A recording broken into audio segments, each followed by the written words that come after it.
Hi అండి, welcome to our channel Megha's kitchen. మీరు ఎప్పుడైనా ఇలాంటి సిచ్యువేషన్ ఫేస్ చేస్తారా? ఒక నలుగురు కలిసి ఒక చోట కూర్చొని ముచ్చట్లు పెడుతున్నప్పుడు వాళ్ళకి ఐదవ వ్యక్తియే వాళ్ళ టాపిక్ అయిపోతాడు. ఒకవేళ పొరపాటున ఆ నలుగురిలో ఒక వ్యక్తికి పని ఉండి అక్కడి నుండి వెళ్ళిపోతే మాత్రం ఆ వెళ్ళిపోయిన వ్యక్తే వాళ్ళకి టాపిక్గా మారిపోతారు. ఇది అవునా కాదా మీరే కామెంట్ చేయండి.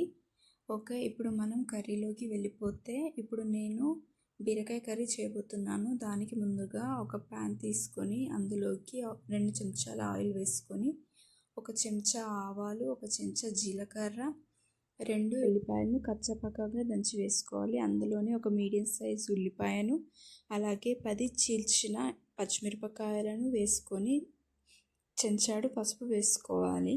ఒకసారి కలుపుకొని అందులోకి మనం ముందుగా కట్ చేసి పెట్టుకున్న బీరకాయలను వేసి ఒక 5 నిమిషాలు మగ్గించుకోవాలి. తర్వాత మూత తీసి ఒకసారి కలిపి దానిని అందులోకి సరిపడంత ఉప్పు, కారం వేసుకోవాలి. ఇక్కడ నేను 1 చెంచా కారం, 1 చెంచా ఉప్పు వేసుకున్నాను.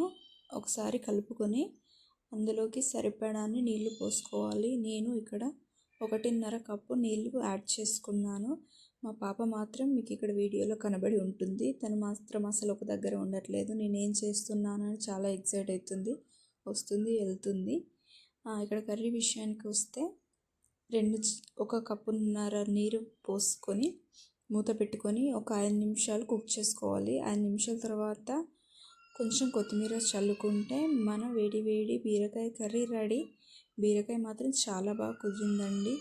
బీరకాయ చాలా పర్ఫెక్ట్గా కుక్ అయింది, అలాగే టేస్ట్ కూడా చాలా బాగుంది. ఒకసారి ఇలా ట్రై చేయండి. తక్కువ ఇంగ్రీడియంట్స్తో మంచి కర్రీని ఇలా కుక్ చేసుకోండి.